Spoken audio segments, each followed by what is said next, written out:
Меня зовут Ярхамов Ильнур, и мы вам рассказываем о важных темах для татар России. Прошедшая неделя выдалась что-то жарковатое для нашей татаро-башкирской дискуссии. Наверное, впору говорить о неком оживлении на этом татаро-башкирском фронте. Первое событие – это установка дорожных стел в северо-западных районах Башкортостана. Об этом очень своеобразно у себя в соцсетях рассказал Ради Хабиров, глава Башкортостана. Но не все жители Башкортостана его поняли так, как ему самому хотелось бы. Второе событие – это скандал, связанный с фанатами Акбарса, которые съездили на зеленое дерби в Уфу. И, как говорят в уфимских и башкирских СМИ, надругались над гимном Башкортостана. Третье событие – это обострение ситуации с гастролями татарских певцов в Башкортостане. Хедлайнером уже этой эстрадно-этнической татаро-башкирской разборки стал Фердус Тямаев. Сейчас кратко, сжато, быстренько пройдемся по всем трем событиям. Итак, 21 марта глава Башкортостана опубликовал у себя в соцсетях фотографии дорожных стел. Все они расположены в районах, которые исторически принято называть татарскими. Но у башкирских этномиссионеров касательно населения этих районов свое мнение. Ну, вы знаете какое. Очевидно, что Хабиров хотел рассказать, как заботиться о важных для жителей Башкортостана объектах дорожной инфраструктуры. Но на стелах была информация о всяких типа как бы башкирских племенах. Надписи эти взбесили татар, которым для своей этнической идентичности знания о прошлых племенах не особо уж и нужно. Но, судя по комментариям в соцсетях, башкирским этномиссионерам все-таки удалось внушить определенному сегменту башкирской аудитории идентичность, что они без знаний о родах и племенах не такие уж и башкиры на самом деле. Вот жили себе башкиры во время Советского Союза, особо не задумываясь, кровь каких племен течет в них. И вроде как все нормально было, а сейчас никак. Но как только в новейшее время в России принимаются за проведение всероссийской переписи, сразу же находятся грантоеды, которые начинают долбить в головы, что у каждого башкира есть, оказывается, какое-то свое особое племя, и его, это племя, не надо забывать. Хотя, если на сегодняшние события взглянуть с точки зрения средневековых племен, то получается интересная картина. Да какое им было дело до того, какие именно нации из них произрастут, татары или башкиры, а они вообще не жили в этих категориях, этнос и нация. У них были свои узкие, внутриплеменные эгоистические интересы, и все тут. Во время дискуссии вокруг этих стел вскрылись несколько примечательных и интересных фактов. Всего должно быть установлено 22 стелы. Это именно северо-западные районы Башкортостана, именно те самые, которые исторически относятся к татарским. Южным и юго-восточным районам такие стелы пока не светят. Заказчик этих дорожных стел – Дом дружбы народов Башкортостана. Всего каждая стела стоит чуть более 1 миллиона рублей, то есть в сумме 22 миллиона рублей. Самую знатную, большую стелу власти хотели поставить или хотят до сих пор, на границе у въезда в Татарстан, в Илишевском районе Башкортостана. Стела там должна быть величественная, высотой в 13 метров, чтобы, наверное, из Казани было видно и завидно. В техдокументации, кстати, так и указано, что стелу хотят поставить, чтобы показать величие и престиж Республики Башкортостан перед Татарстаном. Но, видимо, в Башкортостане считают важным демонстрировать это самое свое величие только перед Татарстаном. Глядишь, и жители Башкирии не так охотно ее будут покидать. А что там по фанатам Акбарса? У нас есть видео. Есть такая традиция у континентальной хоккейной лиги, когда после гимна России поются гимны Татарстана, если матч в Казани, и гимн Башкортостана, если матч в Уфе. В тот день, 22 марта, фанаты и болельщики команд спели гимн России. Вообще без проблем. Потом гимн Башкортостана. Но болельщики не поняли, что надо самим петь. В зале воцарилась какая-то тишина. Дружного хора юлаевцев не было слышно. Вот тогда фанаты Акбарса расценили, что весь гимн спет, и можно покричать, поорать за свою родимую команду. Посмотрим видео, как это было.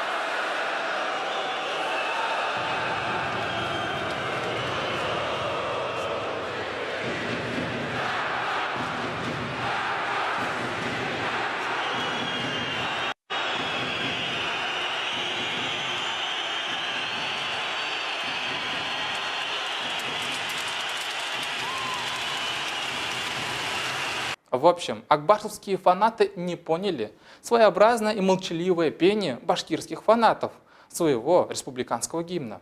Поступок казанских фанатов расценили как неуважение к атрибутам государственности Башкортостана. Глава Общественной палаты Башкирии Ростислав Мурзагулов это вообще назвал экстремизмом. Негативно на татарстанских фанатов отреагировал и председатель Курултая Башкирии, это такой парламент в республике, Константин Толкачев. Казанская сторона за этот косяк, откровенный косяк, извинилась. Сами болельщики изъявили желание оплатить штраф 100 тысяч рублей. Сами хоккеисты принесли свои искренние извинения. Ну а мы надеемся, что в следующий раз более 8 тысяч фанатов Салавата Юлаева как-то живее и ярче будут исполнять свой республиканский гимн. Да так, чтобы приехавшие в Уфу 150 фанатов Акбарса больше их не перекрикивали. Величие и престиж, как вы понимаете, не только стелами нужно показывать и доказывать.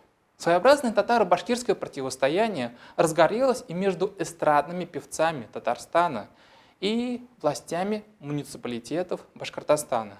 Там еще нарисовался межличностный конфликт между певцом Ртом Элвином Греем и нашим Фердусом Тямаевым. Честно говоря, пока я готовил этот сценарий, история между Греем и Тямаевым продолжалась. Башкирский певец вроде как по-пацански стрелку забил по встрече на территории Казань-Экспо. Пока неизвестно, чем это все кончилось, но мы свой обзор этого конфликта обязательно подготовим. Уж не знаем, к чему пришли певцы, непонятно, будут ли гастроли Тямаева в Башкортостане, в Стерлитамаке, как он хотел. Но мы еще вернемся к их противостоянию. Мы очень внимательно анализируем происходящие события. В этом споре даже, кстати, стали упоминать партию «Единая Россия». На чьей стороне она? В общем, смотрим и следим за ситуацией. Мы посмотрели интервью писательницы Гузель Яхиной, ведущему Первого канала Владимиру Познеру.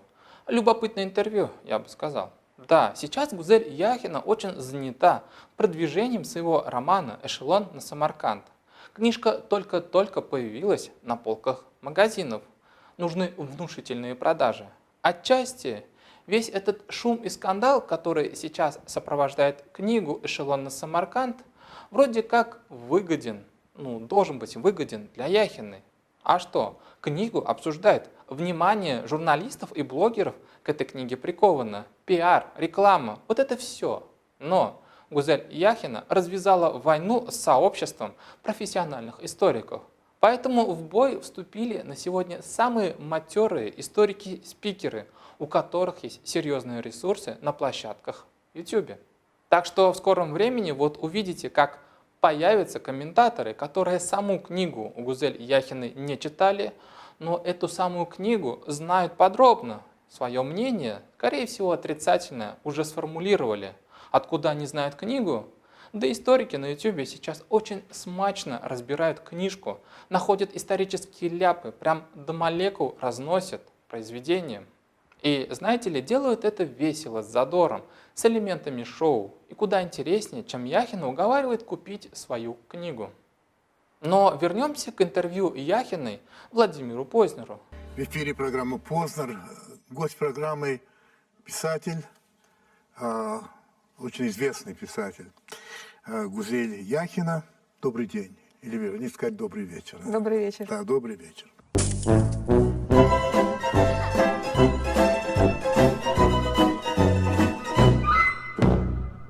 В общем, вы поняли, что не такая уж и известная Гузель Яхина для Владимира Познера. В интервью Владимир Познер говорит, что на Гузель Яхину сыплются очень жесткие, критические высказывания и обвинения. В частности, Яхину обвиняет, что она бездарь, графоман, что она русофобка. Познер задается вопросом, что же такого Яхина написала, что заслужила обвинение в русофобии. Яхина ему в ответ, смущаясь, поправляет и говорит, что ее также обвиняли и в татарофобии. По ее словам, основная критика исходила из Татарстана. Ее обвиняли в том, что она как-то не так представляла татарский мир. В интервью Яхина признается, что тема, связанная с национальной культурой, ей, по итогам и результатам распродажи и получения гонораров от Зулихи открывает глаза, неудобная. Тема национального, она больная. И я это поняла все же больше на теме татарского национального. Я уже поняла, что национальное, оно в любом случае вызывает вот эти вот эмоции очень разные. Другое дело, что третий мой роман «Эшелон на Самарканд», там я совершенно сознательно тему национального не педалирую, даже более того, я ее исключаю практически. Поэтому Яхина стирает национальное в героях своего уже свежего романа «Эшелон на Самарканд». Мол, читая книгу, вы не найдете упоминания, кем является по национальности герой Деев и девушка по фамилии Белая. И на вопросы журналистов об этом Яхина тоже отвечать не собирается. Ну что же, посыл Яхиной нам понятен. Она считает, что национальные вопросы вызывают для нее неудобные чувства у читателей. Ей не нравятся, эти самые чувства. Видимо, в идеальном мире, который в голове Яхиной, все татары ее только благодарят за роман «Зулиха открывает глаза». Но нет. Порцию татарской критики она получила. И в отместку таким неблагодарным читателям она лишила национальности у своих героев романа «Эшелон на Самарканд». А что значит национальное чувство? Читатели Зулихи открывают глаза, ведь хотят самых простых и понятных вещей. Вот чего хотят татары? Во-первых, хочется уважительного отношения к татарскому народу. Как и все народы хотят уважения к себе.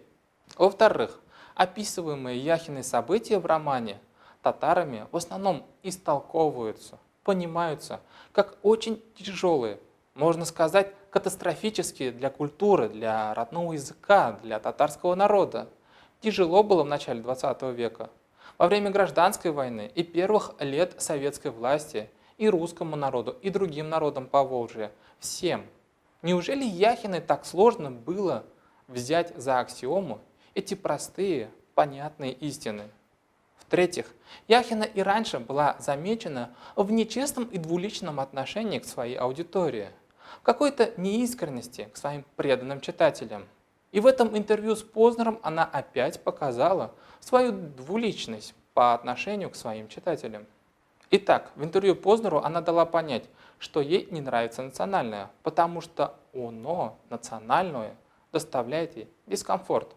А теперь послушайте, какое у нее щепетильное и нервное отношение к тому, если вдруг кто-то неправильно назовет ее по имени Гузель.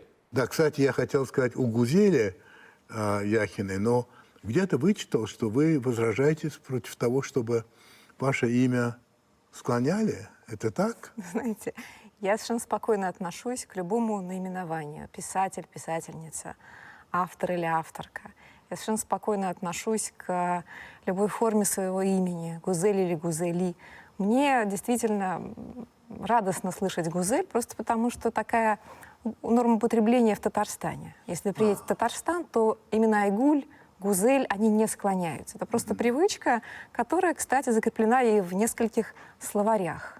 Ну что ж, как видите, Гузель Яхина весьма интересный персонаж. Да, ей удобно быть татаркой, носить и отстаивать правильность произношения своего татарского имени. Но вот татары, которых она возмутила своим романом «Зулиха открывает глаза», для нее крайне неудобные читатели. Значит, ей можно настаивать, чтобы ее имя правильно произносилось, а татарская аудитория, татаро-читатели должны быть довольны тем, как она их описала в своем романе «Зулиха». Уфимская архзащитница Эльза Маулимшина и ее сподвижники продолжают неравный бой за сохранение от сноса усадьбы известного татарского дореволюционного богослова Зия Камали. В этой усадьбе также проживали народные поэты Башкортостана Мажит Гафури и Сайфи Кудаш. Но алчным хищникам-застройщикам Уфы все равно, у них чешутся руки побыстрее бы избавиться от татарской старины, столицы Башкортостана. Итак, на сайте Башкультнаследия это такой городской орган власти, который вроде как должен защищать важные исторические объекты в Уфе. И вот на этом сайте были опубликованы отрицательные экспертизы экспертов. Из нее вытекало, что усадьба Зия Камали никакой мемориальной ценности не является собой. Архзащитница Эльза Маулимшина подготовила очень детальный обзор грубейших фактологических ошибок, которые допустили эксперты при анализе рассматриваемых объектов. В описании под видео будут две ссылки на критику экспертного заключения от Эльзы Маулимшиной. Ну а мы давайте разберемся с конкретными личностями, чьи руки по локоть в крови, образно выражаясь, татарского исторического ландшафта Уфы. Первый наш предатель и разрушитель исторического облика столицы Башкортостана – это председатель Союза писателей Башкортостана и депутат башкортостанского парламента, то есть Курултая, Заки Алибаев. Он поддержал экспертное отрицательное заключение по усадьбе Камали, где проживали в свое время такие же писатели и поэты, как Мажит Гафури и Сайфи Кудаш.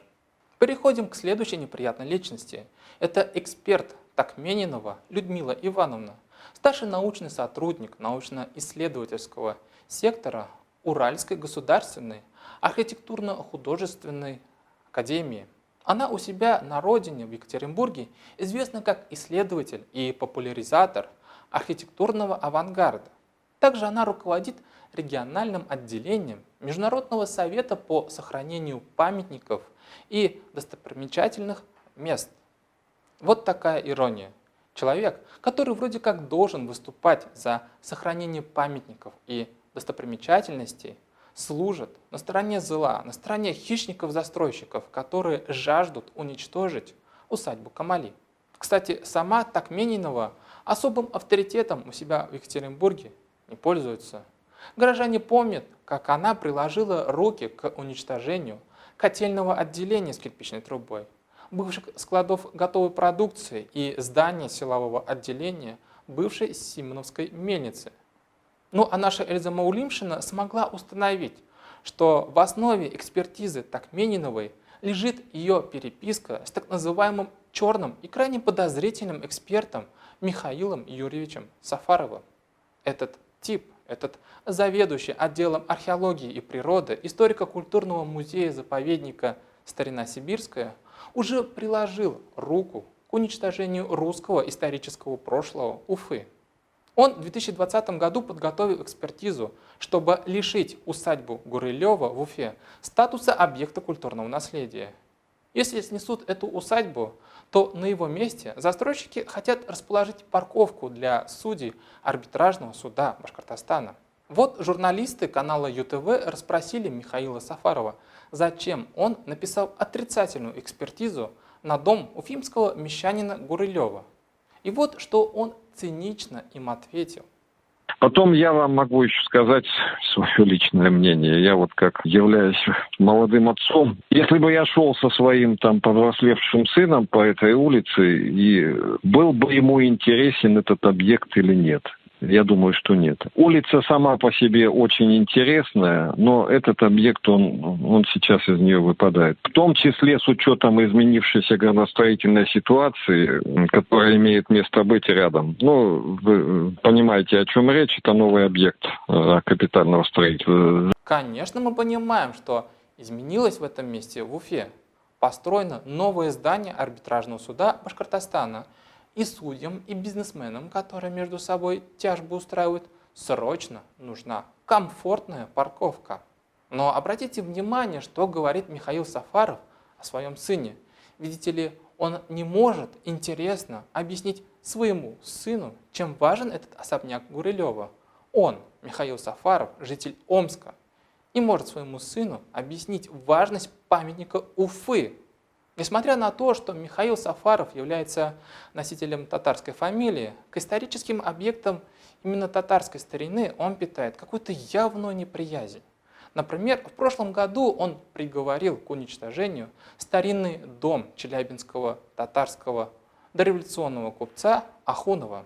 А фигура дореволюционного татарского купца Закира Ахунова очень значима для челябинских татар. Ахунов избирался дважды гласным Челябинской городской думы и как гласный участвовал в работе различных комиссий Гордумы. Он был единственным представителем мусульман дореволюционной татарской общины города, имевший такое народное доверие. Ахунов пользовался уважением за рамками татарской общины города. Он избирался представителем от купеческого сословия в Сиротский суд Челябинска, был попечителем одного из учебных заведений. В сложный период 1905-1907 годов предоставлял помещение своего магазина под один из штабов отрядов городской самообороны, организованной городской управой Челябинска против действия погромщиков. И составил один такой отряд самообороны из числа уже своих служащих, позволив пользоваться рабочим телефоном для связи с полицией. С 1914 года Ахунов был председателем мусульманского благотворительного общества Челябинска. И теперь представьте городскую память о таком замечательном татарине Челябинска в виде оставшегося дома Михаил Сафаров своей экспертизой решил уничтожить. Мы внимательно изучили соцсети Михаила Сафарова, надеялись, что он людей просвещает, рассказывает о всяких интересных достопримечательностях, например, Омска, его родины, делится своими важными мыслями о культуре и истории. Но нет, мы лишь нашли видео, которое заснял Михаил Сафаров во время своего участия на несанкционированном митинге навальнистов и очень широко и одобряюще улыбался под лозунги «Путин вор».